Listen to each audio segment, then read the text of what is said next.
Rahman Rahim. Assalamu alaikum, dear students. I am Nasser Mahmood, Assistant Professor of Mathematics.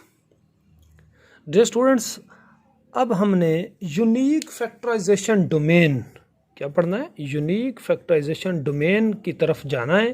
तो इस topic यानी unique factorisation domain को study करने से पहले कुछ बेसिक डेफिनेशंस हैं, इनका पता होना बहुत ज़रूरी है। मसलन कोई रिंग है तो उसमें इररिड्यूसिबल एलिमेंट्स कौन से हैं, और ऑब्वियसली उसके बाद जो इररिड्यूसिबल नहीं होगा वो रिड्यूसिबल होगा, यानी इररिड्यूसिबल और रिड्यूसिबल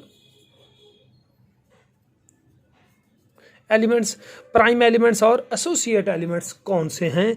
आज हम इन डेफिनेशंस को ज़रा डिस्कस करते हैं। उसके बाद हम फिर कुछ रेलिवेंट थ्योरम्स करके फिर यूनिक फैक्टराइजेशन डोमेन की तरफ हम मूव करेंगे। तो सबसे पहले हमारी डेफिनेशन है इररिड्यूसिबल एलिमेंट की। तो लेट हम स्टार्ट करते हैं। R be an integral domain and suppose R small R कोई इस इंटीग्रल डोमेन का एक एलिमेंट है। इंटीग्रल डोमेन विद आइडेंटिटी होनी चाहिए। आर नॉन जीरो भी है और नॉट यूनिट हो, यानी आर जीरो भी नहीं होने चाहिए और वन भी नहीं होना चाहिए। इनके अलावा अब डेफिनेशन क्या है, यानी if whenever R equal to A B, यानी आर जीरो और वन नहीं, यानी यूनिट और नहीं होना चाहिए, वेयर ए बी जो दोनों वो आर के एलिमेंट्स हैं। तो मैं इररिड्यूसिबल की डेफिनेशन कर रहा हूं। Then at least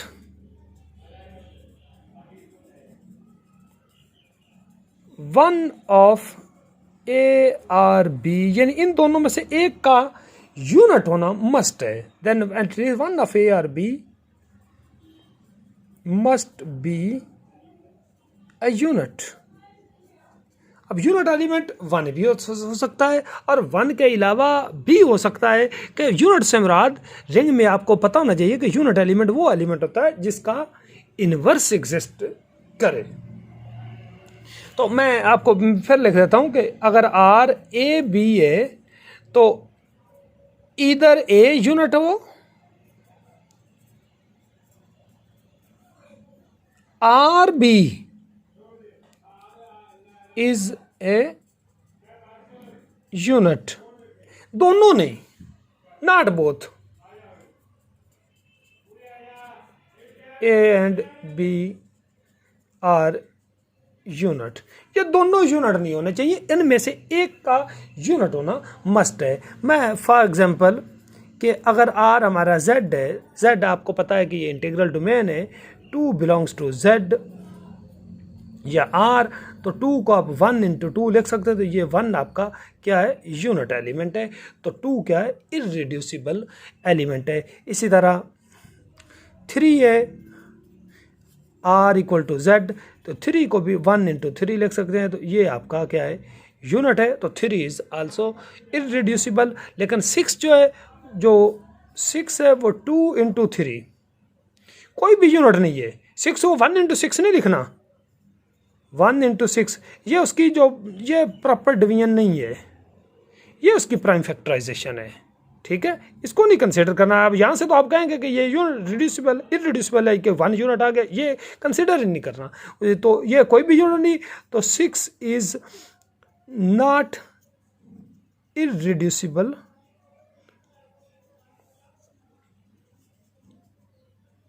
element. अच्छा, यहाँ पे आपके ज़हन में आ रहा होगा कि टू और थ्री तो प्राइम है, प्राइम की मैंने डेफिनेशन करनी है, अभी करनी है ना। टू और थ्री यकीनन प्राइम भी हैं, लेकिन आपको इररिड्यूसिबल की मैं पहले बताना चाहता हूँ। अच्छा, अब रिड्यूसिबल क्या हुआ, एन एलिमेंट जो रिड्यूसिबल इररिड्यूसिबल ना हो वो रिड्यूसिबल एलिमेंट हुआ। अच्छा, अब an element which is not irreducible is said to be reducible, यानी जो इररिड्यूसिबल ना हो वो रिड्यूसिबल है। अच्छा, अब मैं आपको पहले प्राइम की डेफिनेशन बताऊंगा, उसके बाद हम इररिड्यूसिबल और प्राइम में फ़र्क भी देखेंगे कि यहाँ पे तो जो प्राइम हैं वही इररिड्यूसिबल बन रहे हैं। वो जेड में यकीनन प्राइम इररिड्यूसिबल होता है, रिड्यूसिबल प्राइम होता है। ये जेड में मैं बात कर रहा हूँ, यानी इंटीजर में। लेकिन अगर जब हम गायन इंटीजर की बात करेंगे तो वहाँ पे ज़रा मुख्तलिफ आएगा, वहाँ पे हम फ़र्क भी देखेंगे। पहले मैं आपको अब प्राइम की डेफिनेशन बताना चाहता हूँ, यहाँ पे आपको रिड्यूसिबल की भी समझ आ गई होनी है। अच्छा, पहले मैं अब आपके सामने प्राइम की डेफिनेशन करने लगा हूँ। The non zero element P belongs to R, जिसमें P ना यूनिट हो और ना ही ज़ीरो हो, ठीक है ना, यानी P इज़ ना तो ये ज़ीरो और ना ही P जो है ये 1 होना चाहिए, इनके अलावा होना चाहिए, ठीक है। Is called prime if the ideal generated by P is a prime ideal, यानी जो P से जो आइडियल जनरेट हो वो क्या हो, प्राइम आइडियल। और प्राइम आइडियल की डेफिनेशन का आपको पता है, ये बड़ी तफसील से आपको मैं बता चुका हूं। तो वो फिर नंबर प्राइम कहलाएगा। या अगर कोई दो एलिमेंट लें आप R में से and a non zero number P,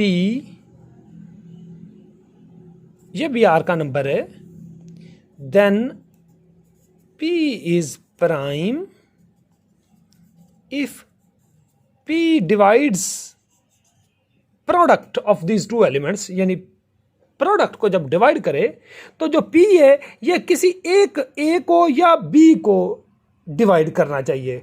then इधर P डिवाइड्स A और P डिवाइड्स B, किसी एक को वो डिवाइड अगर कर दे तो फिर P क्या कहलाएगा, प्राइम नंबर कहलाएगा। अब मैं पहले आपको एग्जांपल दे देता हूं कि आपका let R equal to Z, Z आपको पता है सेट ऑफ इंटीजर्स है, तो 2 डिवाइड 6, तो आप ये देखें 2 डिवाइड्स 6 का आपको पता है 2 इंटू 3 आप लिख सकते हैं। अच्छा, ये मैं आपको पहले बता दूं 6 को जो है 1 इंटू 6 नहीं कहना, ये उसकी प्रॉपर जो प्राइम फैक्टराइजेशन नहीं है, ठीक है, is not a prime factorization. अब आपको प्राइम फैक्टराइजेशन का पता है, हर नंबर 1 इंटू के बराबर तो होता है ना, 1 और अपने आप का मल्टीपल होता है, ये उसके इम्प्रॉपर मल्टीपल्स होते हैं, ये तो ऑब्वियसली इसके अलावा वाले कोई बात करनी है। तो 2 देखें, 2 ये फॉर एग्जाम्पल A है, ये B है, तो 2 डिवाइड्स A यानी 2 डिवाइड्स 2। इसी तरह अब 3A डिवाइड्स 6, तो इसका मतलब फिर 3 डिवाइड्स 2 इंटू 3, ये A हो गया, ये B हो गया, तो 3 डिवाइड्स B, आपको पता है कि 3B को डिवाइड यानी 3 को डिवाइड कर रहा है। इसका मतलब ये होगा कि किसी भी मतलब जब प्रोडक्ट में इसके एक नंबर को डिवाइड करे तो वो नंबर क्या कहलाता है, प्राइम नंबर कहलाता है। 2 भी प्राइम है, 3 भी प्राइम है। अब देखें 4 डिवाइड्स 12, ठीक है जी।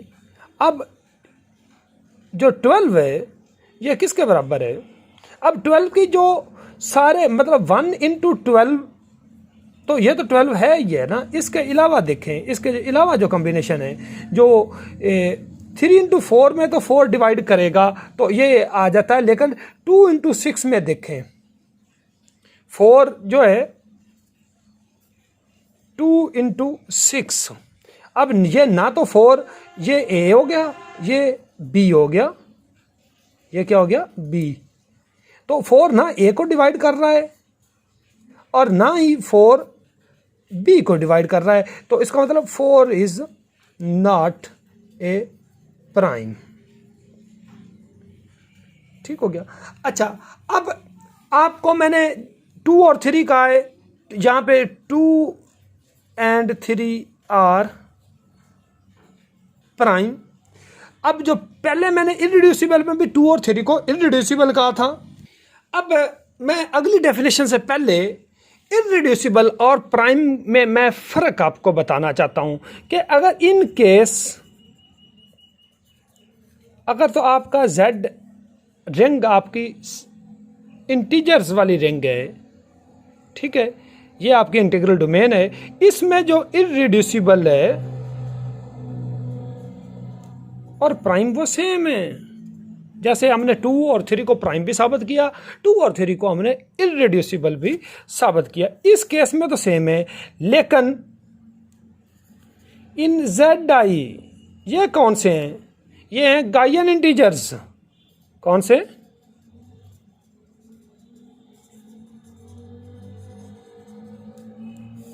गायन इंटीजर्स। अब गायन इंटीजर्स क्या होते हैं और क्वाड्रेटिक इंटीजर्स क्या होते हैं? आपने मेरा लेक्चर्स जो गायन इंटीजर और क्वाड्रेटिक इंटीजर में है प्लेलिस्ट में आपने तफसील से देखना है। उसमें मैंने ये सारा तफसील से इनके ऊपर एक स्पेशल लेक्चर दिया हुआ है गायन इंटीजर और क्वाड्रेटिक इंटीजर में। वो आपने देखना है कि इसमें +-1 एंड +- आर यूनिट्स। गायन इंटीजर में ये सिर्फ चारों ही यूनिट्स हैं, इन्हीं के इन्वर्सेस हैं। बाकियों के इन्वर्सेस गायन इंटीजर में इन्वर्स एग्जिस्ट नहीं करता। तो यूनिट वही होता है जिसका इन्वर्स एग्जिस्ट करे। अब मैं आपको एक एग्जांपल देता हूं। अच्छा, इन ZI यानी गायन इंटीजर में सारे एलिमेंट आपको पता है A+i B की फॉर्म में होते हैं, लेकिन इसमें फ़र्क यह है कि AB बिलोंग्स टू Z होता है। अगर AB बिलोंग्स टू R हो जाए तो फिर ये कम्प्लेक्स नंबर बन जाते हैं। मैं कम्प्लेक्स की नहीं बात कर रहा, मैं गायन इंटीजर की बात कर रहा हूँ जिसमें A और B R के इसके ये 4 मैंने आपको बताया हुआ यूनिट है। इनकी डिटेल आपने मेरे इस लेक्चर में ज़रूर देखनी है। अब 2 जो है हम इस रिंग में से लेते हैं, गायन इंटीजर में से, तो ऑब्वियसली 2 को आप 2 + i0 लिख सकते हैं। लेकिन हमें यह भी तो पता है 1 + i इंटू 1 - i इनका जो प्रोडक्ट है वो 2 होता है। अब इन Z यानी इंटीजर्स में, किसमें? इंटीजर्स में जो 2 बिलोंग्स टू Z, 2 प्राइम है। 2 क्या है? प्राइम है, हमें पता है। लेकिन अब देखें ये 2 जो है वो 1 + i इंटू 1 - i है। अब प्राइम की डेफिनेशन ये A समझ लो, ये B है कि 2 = A B, तो 2 इस प्रोडक्ट में से ना तो ये A को डिवाइड कर रहा है और ना ही 2 A को डिवाइड नहीं कर रहा, 2 B को भी डिवाइड नहीं कर रहा। तो गायन इंटीजर में 2 इज नॉट ए प्राइम,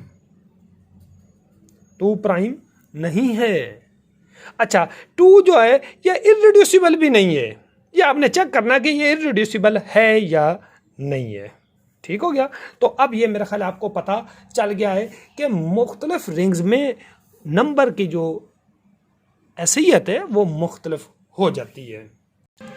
अच्छा, अब मैं क्वाड्रेटिक इंटीजर्स पे आता हूँ। ये गायन इंटीजर और क्वाड्रेटिक इंटीजर का मेरा इकट्ठा लेक्चर है और ये इसके ऊपर मैंने एक अलग लेक्चर दिया हुआ है कि क्वाड्रेटिक इंटीजर रिंग है, लेकिन ये Z = जब ये D आपका -5 आ जाए तो इज नॉट ए PID, ये प्रिंसिपल आइडियल डोमेन फिर नहीं होती। इसका मैंने अलग तफसील से लेक्चर ये दिया हुआ है। ये प्रिंसिपल आइडियल डोमेन रिंग है लेकिन प्रिंसिपल आइडियल डोमेन नहीं है। प्रिंसिपल आइडियल वो होती है जिसमें हर आइडियल प्रिंसिपल आइडियल होता है। अब इस रिंग के सारे एलिमेंट्स A + B - 5 के फॉर्म के हुए इस रिंग में। ठीक है, अब 3 जो है हम इसमें से लेते हैं, तो 3 ऑब्वियसली 3 किसके इक्वल हुआ? 3 + 0 इंटू -5 ये इस फॉर्म का हो गया ना, हमने यहां से लिया। अब हम इसी रिंग में से 2 और एलिमेंट 2 + -5 और 2 - -5 ये भी हम क्वाड्रेटिक इंटीजर्स, इसमें से हम ये 2 एलिमेंट्स लेते हैं। अब ज़रा देखते हैं 2 + -5 मल्टीप्लाइड बाई 2 - -5 इनको अगर आप करेंगे तो ये 2 का स्क्वायर माइनस प्लस -5 का स्क्वायर, तो ये बन गया जी 4 + 5, ये 9 आ गया, ये 3 का स्क्वायर आ गया। इधर क्या आया जी 2 + -5 और 2 - -5 तो ये आ गया। अब देखें ये 3 इधर तो 3 डिवाइड कर रहा है, लेकिन ये इसको अगर आप A मान लें, इसे आप B मान लें, तो 3 ना तो A को डिवाइड कर रहा है, इस तरह 3 ना ही B को डिवाइड कर रहा है। इसका मतलब ये हुआ कि जो 3 नंबर आपने ये लिया है इस रिंग में से 3 इज नॉट अ प्राइम। क्योंकि ये फिर प्राइम की डेफिनेशन को क्वाड्रेटिक इंटीजर में भी ये नहीं है। अब आपने गायन इंटीजर में लिया था 2, तो 2 भी प्राइम नहीं है, यहाँ पे 3 प्राइम नहीं है। अब मैं इसी ये जो रिंग है जिसमें हमने ये साबित किया था कि PID नहीं है, इज नॉट ए PID, लेकिन यहाँ पे अगर ये मेरे जब इसको हमने साबित किया था उसमें हमने एक स्टेज पे ये साबित किया था कि 3 equal to +-1 into A plus P-5 under root, हमने ये साबित किया था। जब मेरा ये अपना लेक्चर देखना कि ये Z D इक्वल टू -5 या Z equal to -5 Z of -5 under root को ये PID नहीं है, वहाँ पे एक स्टेज पे हमने ये प्रूव किया था कि 3 इक्वल टू +-। अब ये तो क्या है, ये यूनिट तो है, यूनिट इंटू समथिंग के फॉर्म में 3 आ गया। इसका मतलब ये हुआ कि 3 इज इररिड्यूसिबल। किस में है जी? क्वाड्रेटिक इंटीजर में व्हेन D इक्वल टू 5 यानी Z ऑफ -5 अंडर रूट में 3 इररिड्यूसिबल है, लेकिन 3 इज नॉट अ प्राइम। तो अब मेरा ख्याल आपको पता चल गया है कि इंटीजर में इररिड्यूसिबल प्राइम तो सेम है, लेकिन क्वाड्रेटिक इंटीजर में इररिड्यूसिबल और चीज़ है, प्राइम और चीज़ है। ये मेरा ख्याल है काफ़ी आपको फ़र्क का पता चल चुका है। अच्छा, लास्ट हमारी डेफिनेशन है जी एसोसिएट की। Let R be an integral domain, 2 elements A and B of R different by a unit. Different से यहाँ पे मुराद नॉट, यहाँ पे different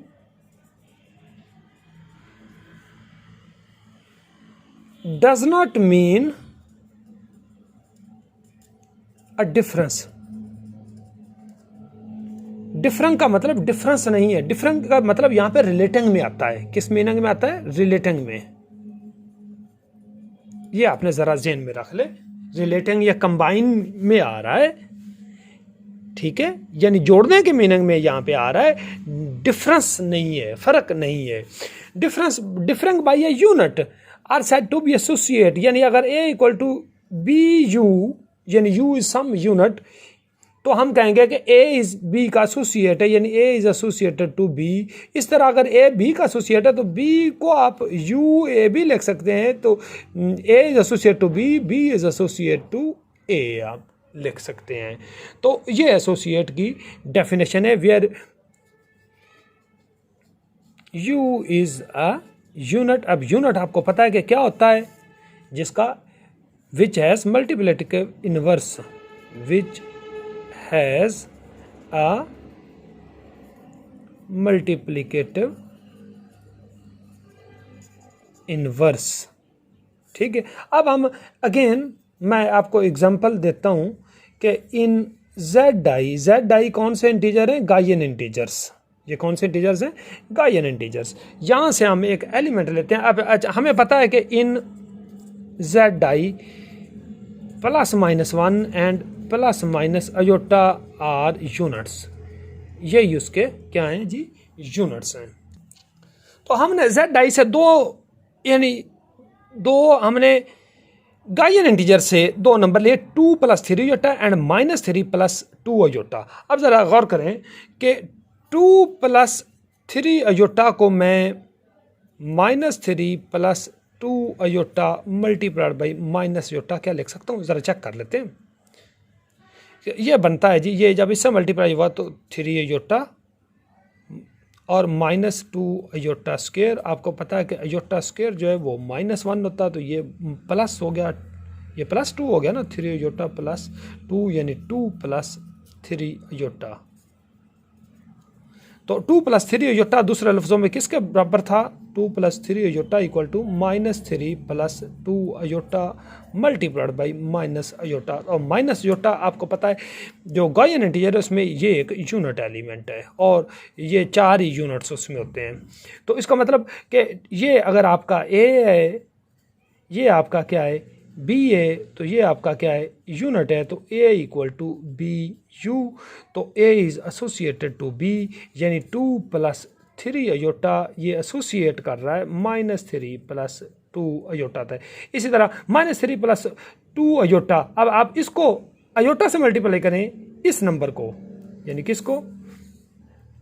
2 + 3 aorta multiplied by aorta, तो ये आपका आ जाएगा -3 + 2 अयोटा। तो ये फिर यूनिट आ गया, तो ये इससे ए बी से एसोसिएट हो गया और बी ए से एसोसिएट हो रहा है। तो ये डेफिनेशन थी एसोसिएट की। मेरा ख्याल है कि मैंने तीनों डेफिनेशंस आपको जो समझाना चाह रहा था, यानी ये इररिड्यूसिबल एलिमेंट, प्राइम एलिमेंट और एसोसिएट एलिमेंट, इनकी तफसील से एग्जाम्पल से आपको समझा दी है। अगर आपको समझ आई है तो काइंडली चैनल को सब्सक्राइब ज़रूर करना, और अगले आने वाले लेक्चर्स में इन्हीं के मुतल्लिक़ चीज़ें और भी आएंगी और मज़ीद हम पढ़ेंगे। उसके बाद 1-2 लेक्चर के बाद यूनिक फैक्टराइजेशन डोमेन को हम तफसील से डिस्कस करेंगे। Thank you ji.